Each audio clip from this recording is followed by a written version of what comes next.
Hola, en esta nueva clase, que es la clase número 15 de Física 3, vamos a estudiar el gradiente de un campo escalar.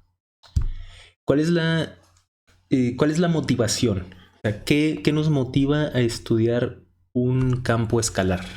El gradiente de un campo escalar. Pues bien, cuando nosotros dentro de algunos días continuemos avanzando por nuestro curso, vamos a comenzar a estudiar una función, una cantidad física muy importante que se llama potencial electrostático.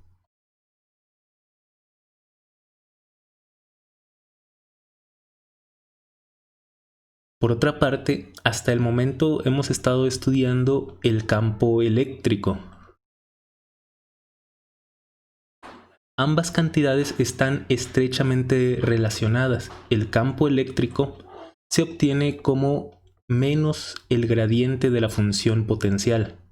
Debido a esta conexión que existe entre estas dos cantidades, me refiero al campo eléctrico, el cual es un vector, y el potencial electrostático, el cual es un escalar, pues eso me motiva a estudiar esta operación. Ese símbolo, que es un triángulo invertido, se llama operador Nabla.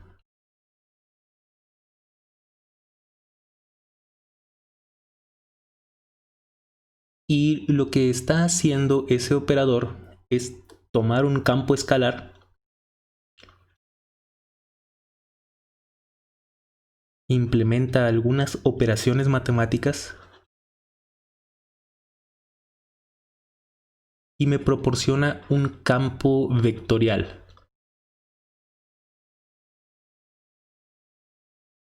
Por lo tanto, es muy importante que nosotros dediquemos un tiempo a estudiar dicho operador y sobre todo cuál es la conexión que tiene con la física, cuáles son sus interpretaciones geométricas, cómo se calcula.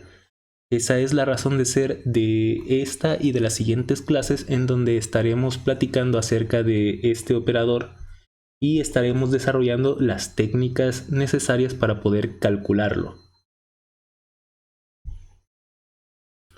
Este operador está estrechamente relacionado con el concepto de derivadas. Por lo tanto, es muy importante que tú domines el concepto de derivada, en su interpretación geométrica,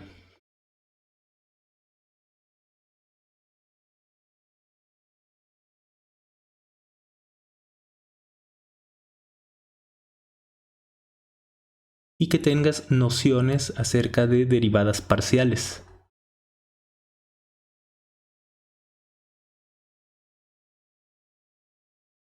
De cualquier forma, a continuación vamos a presentar un breve resumen de estos conceptos.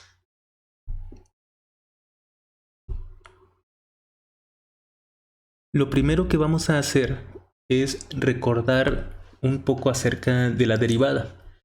Consideremos una función ahí totalmente arbitraria. Y nosotros podemos considerar dos puntos, por ejemplo, un punto X al cual le corresponde un valor en el eje vertical f de x, y a una distancia delta x, aquí tenemos el punto x más delta x. Si trazamos la línea vertical, nos encontramos que la función en este punto adquiere el valor f de x más delta de x. Nosotros observamos que aquí hay algo geométrico importante. Podemos trazar un triángulo rectángulo. Lo voy a pintar en rojo aquí. Podemos trazar un triángulo rectángulo. Ese triángulo rectángulo evidentemente tiene asociado determinado ángulo. Vamos a poner que sea el ángulo θ. Y si nosotros prolongamos esta línea, el ángulo θ va a ser, lo podemos encontrar aquí también, el cual se forma con esta línea que nosotros prolongamos y la intersección con el eje X. Pues muy bien, si nosotros nos preguntamos cuál es la pendiente de esta recta que he dibujado aquí, nosotros sabemos que la pendiente es la tangente del ángulo, tangente de θ. Y ahora, ¿cómo podemos calcular la tangente aquí? Nosotros sabemos que la tangente se obtiene como cateto opuesto entre cateto adyacente. El cateto opuesto se calcula como f en x más delta x menos f de x. Ese es el cateto opuesto. Y el cateto adyacente es simplemente delta de x. Por lo tanto, aquí voy a escribir f en x más delta de x menos f de x y todo eso dividido entre delta de x. Esa es la pendiente de esta línea punteada que yo tengo por acá. Ahora, ¿qué va a pasar cuando esta delta de x comience a variar? ¿Qué pasa si yo considero que delta de x es una variable? Pues evidentemente el ángulo va a estar cambiando. En este dibujo en particular, si delta de x se va haciendo más grande, pues el ángulo se va haciendo también más grande. Bueno, pero eso es algo muy particular. Lo verdaderamente importante aquí es pensar en qué ocurre cuando esta delta de x es extremadamente pequeña. Observemos que aquí tenemos nosotros dos puntos. Cuando delta de x se va haciendo extremadamente pequeña, este punto se va acercando al otro punto. Y en el caso extremo de delta de x prácticamente 0, tenemos que ambos puntos están traslapados, no hay manera de distinguirlos. Y en esa circunstancia, la línea que voy a pintar en color verde, la línea es una línea muy especial que toca a la curva únicamente en un solo punto. Y no solo eso, toca a la curva de una forma tangente. Vamos a hacer un zoom aquí al área que voy a indicar en color amarillo. El área donde está ocurriendo este asunto importante. Vamos a considerar esa área amarilla y vamos a hacerle un zoom. Si nosotros observamos con detenimiento, vamos a tener por ahí la línea azul y vamos a tener la línea verde.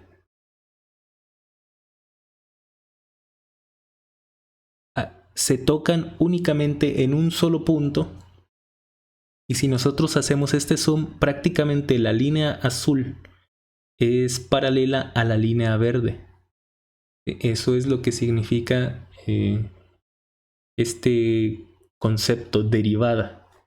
Es el momento geométrico especial en el cual la delta de x es suficientemente pequeña como para que estos dos puntos se traslapen y que por lo tanto esta línea toque exclusivamente en un solo punto a la línea azul y que si nosotros hacemos un zoom a esta zona vamos a hacer evidente que se tocan de una forma paralela en un solo punto, pero las líneas son prácticamente paralelas.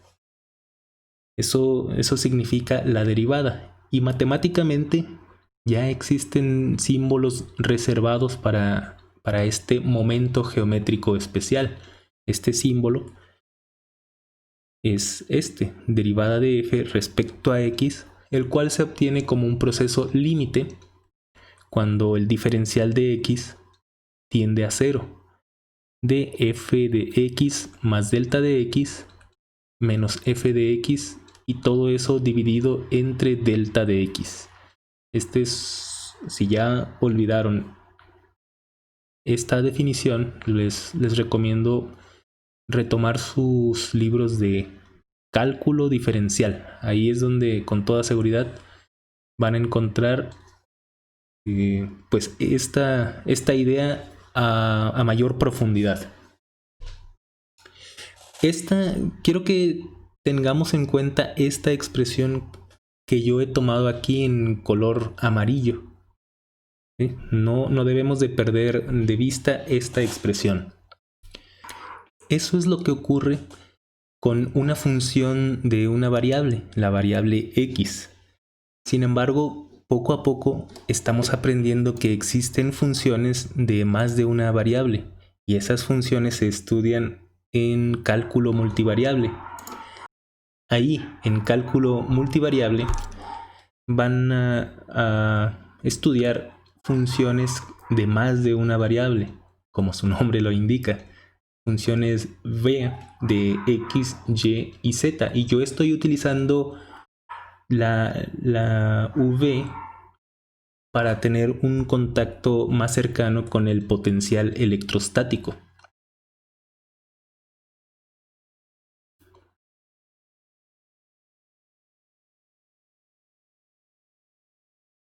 El cual se mide, las unidades de medida son los volts.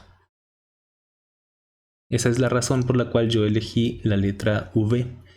Ahora vamos a considerar, vamos a suponer que tenemos una función V, y esa función pues vive en el espacio.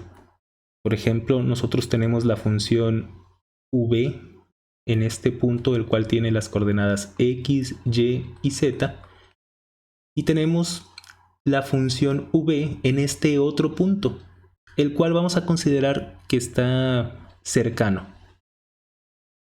Aquí hay una distancia dr.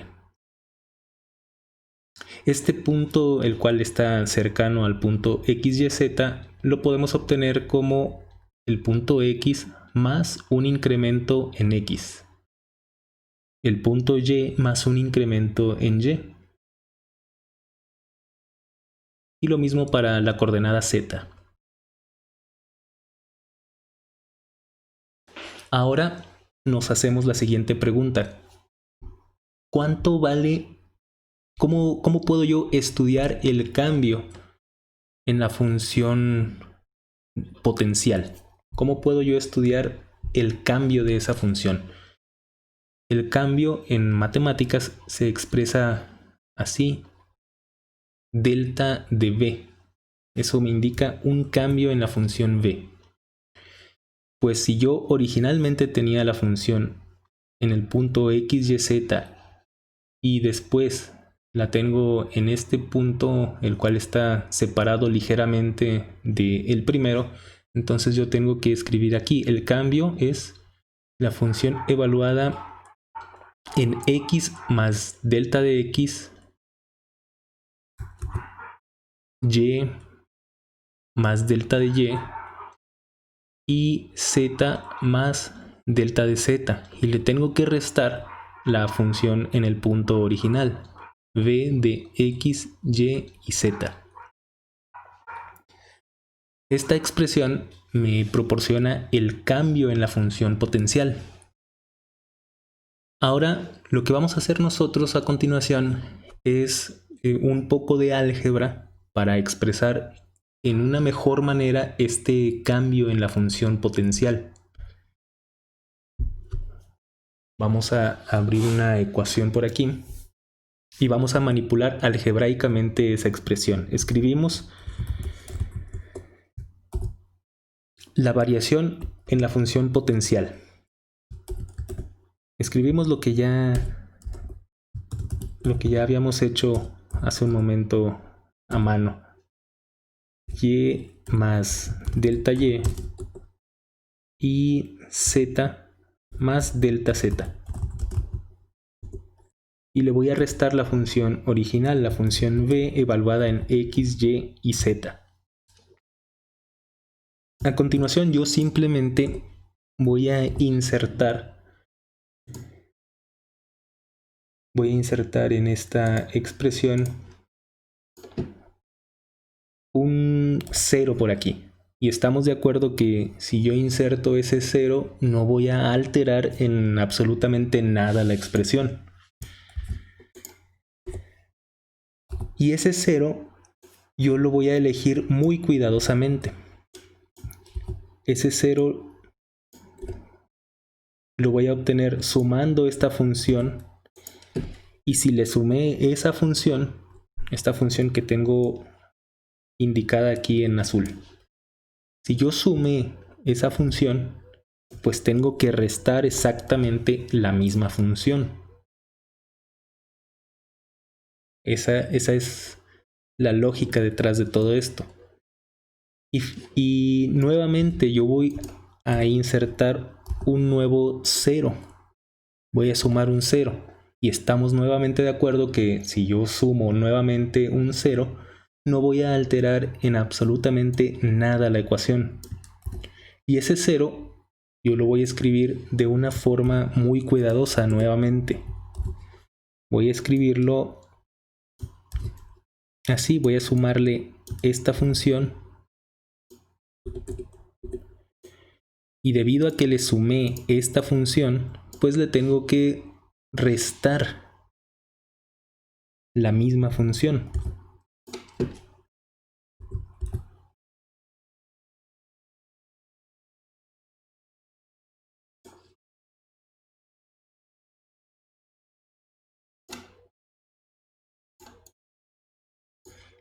Aquí tenemos. Voy a señalar con amarillo las cosas que yo he introducido de una forma un tanto artificial. Pero todo tiene un objetivo, eso sí se los puedo asegurar. Introduje esta v sumando e introduje la misma v restando. Introduje esta v sumando y la misma v restando. ¿Cuál fue el objetivo de haber hecho esto? Como les mencioné hace un momento, fue un objetivo puramente algebraico. Lo hice por conveniencia nada más. Si bien no he alterado la expresión, esto me va a permitir reorganizar las cosas. Esta cantidad yo la voy a pasar para acá. Es más, voy a insertar una línea todo con la finalidad de ganar claridad. Aquí, esta yo lo voy a pasar para acá. Y finalmente tengo esta expresión. Ahora cuento yo con 3 expresiones.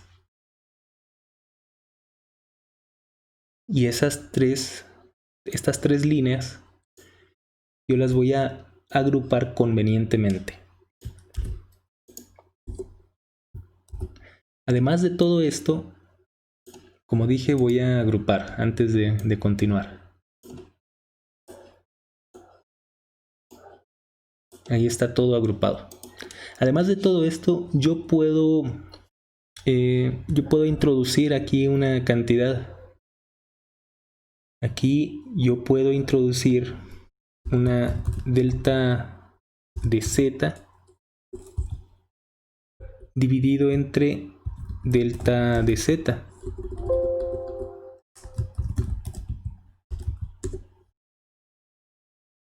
Nada me lo impide.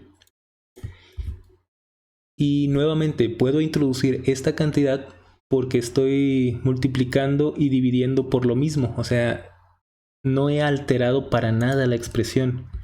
Y aquí yo voy a introducir delta y dividido entre delta y.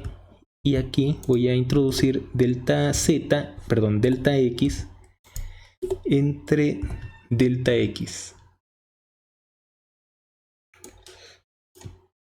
Ahora voy a introducir dentro de este corchete esta delta z que está dividiendo. Voy a tomar todo y voy a introducir esta cantidad dividiendo. Y lo mismo voy a hacer con los siguientes términos. Esta delta de y la voy a tomar y voy a introducirla en este corchete dividiendo.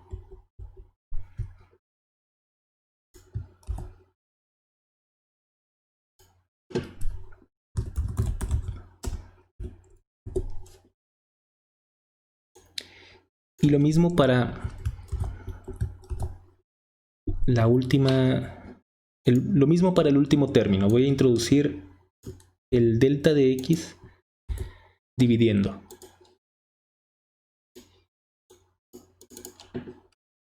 Y ahora ya nada más lo voy a poner todo en un poco más grande para que se aprecie mejor.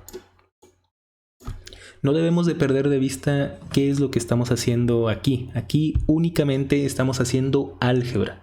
Nosotros como punto de partida consideramos una función potencial b.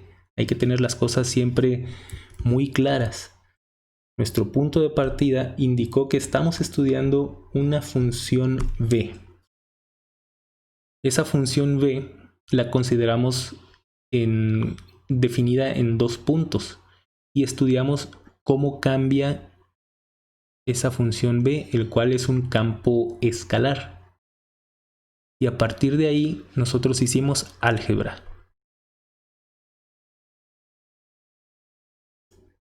Ahora vamos con el aspecto más importante. ¿Qué es lo que ocurre cuando el desplazamiento es extremadamente pequeño?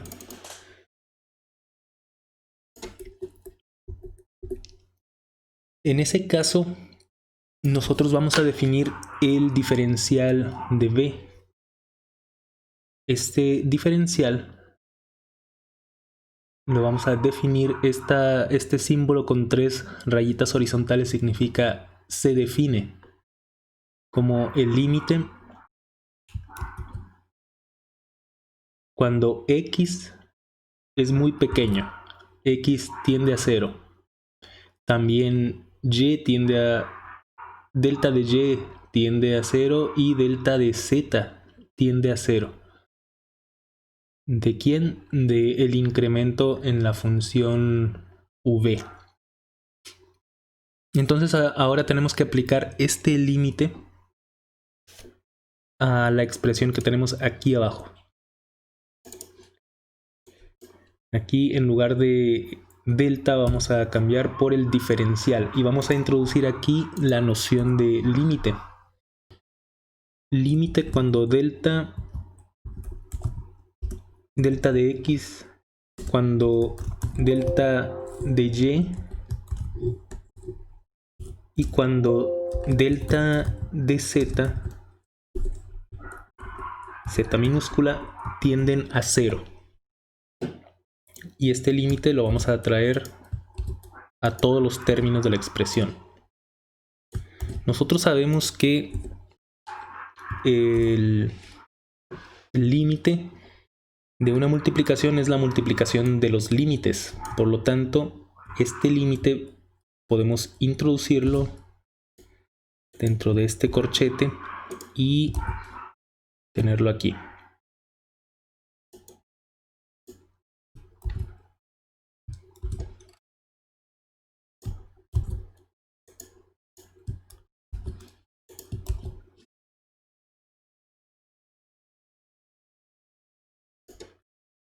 Ahí está.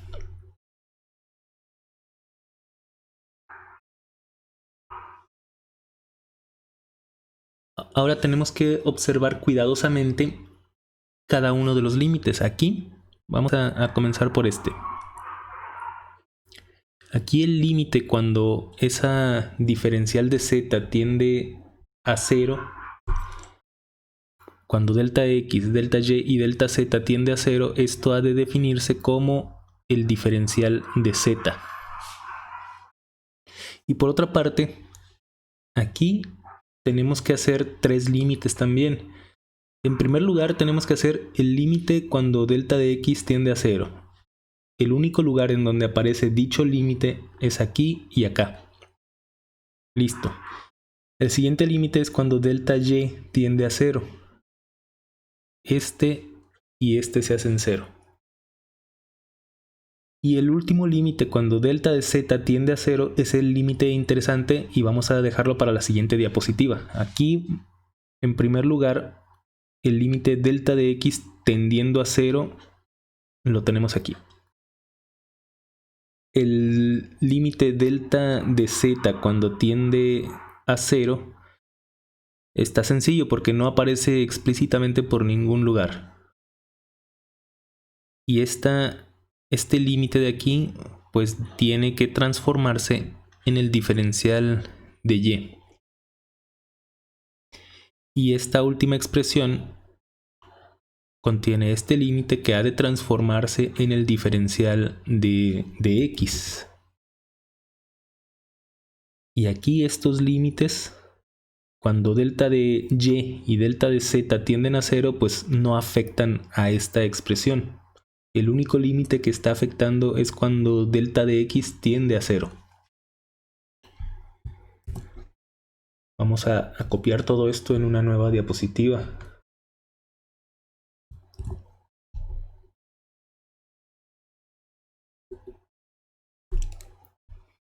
Aquí ya sabemos, delta de z se transforma en el diferencial de z, este se transforma en el diferencial de y este en el diferencial de x. Aquí mencionamos que estas cantidades no entran en juego porque no aparecen explícitamente en las expresiones. Aquí delta de x se hace 0 y el único límite que aparece y que sí afecta es el delta de y igual a 0. Y aquí finalmente el límite que sí nos está afectando es el delta z yendo a 0. Aquí simplemente estoy haciendo lo que señalé en la diapositiva anterior. Bueno, ahora estos tres límites que están ahí, te invito a que vayas a tu definición de derivada y compares con cada una de estas tres expresiones que aparecen aquí entre corchetes. Notarás que efectivamente tienen una similitud bastante grande. Y efectivamente, esto que está entre corchetes, en el primero de los corchetes, es la derivada parcial de la función v respecto a z. Todo esto diferencial de z. El segundo corchete es la derivada parcial de v respecto a y. Y finalmente la derivada parcial de v respecto a x. Y todo esto multiplicado por el diferencial de x.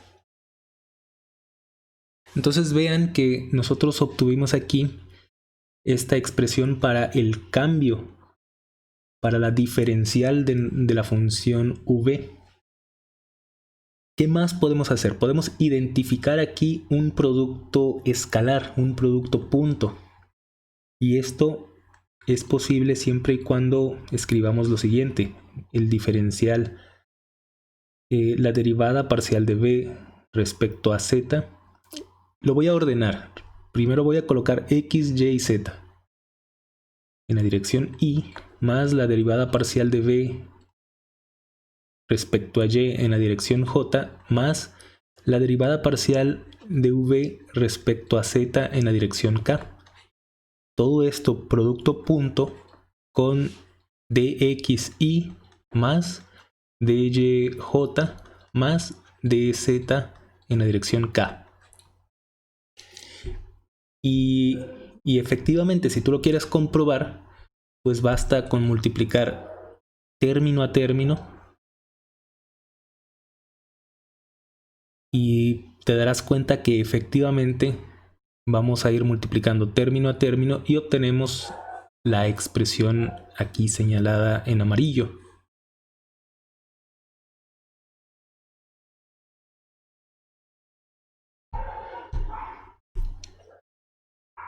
El primero de los paréntesis recibe el nombre de gradiente de la función v y se simboliza a través de esta expresión. Esto significa gradiente.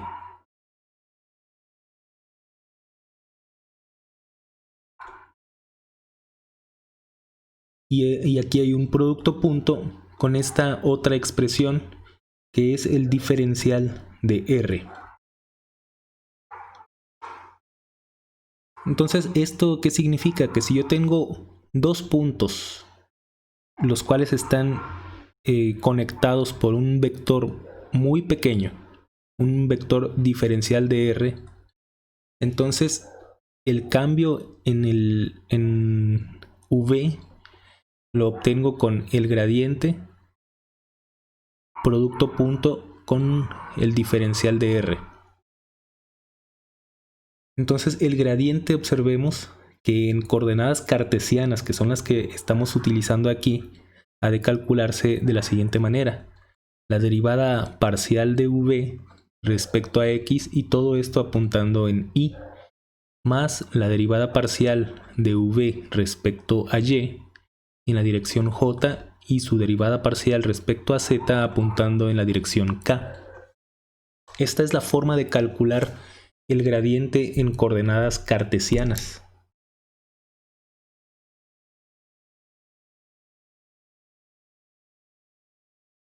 Recordemos que las coordenadas cartesianas no son el único sistema de coordenadas, existen más sistemas de coordenadas. Entonces, dependiendo de la geometría de nuestro problema en particular, deberemos utilizar el sistema de coordenadas adecuado. Y las expresiones en aquellas coordenadas, por ejemplo, las coordenadas cilíndricas, son estas. Y en coordenadas esféricas, el gradiente está dado por esta expresión. Claramente el concepto de gradiente tiene una idea geométrica detrás de él.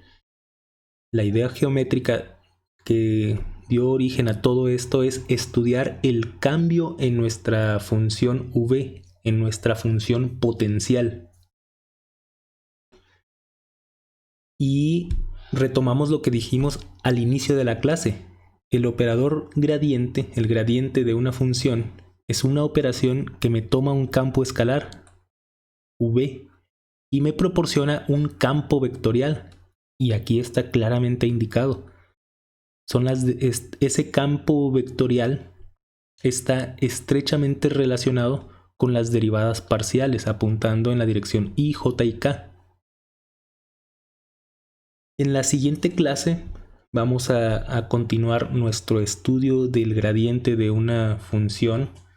Vamos a proporcionar una interpretación geométrica a esta operación y vamos a continuar haciendo algunos ejercicios. Así que nos vemos pronto con una nueva clase donde profundizaremos nuestro estudio del gradiente de una función.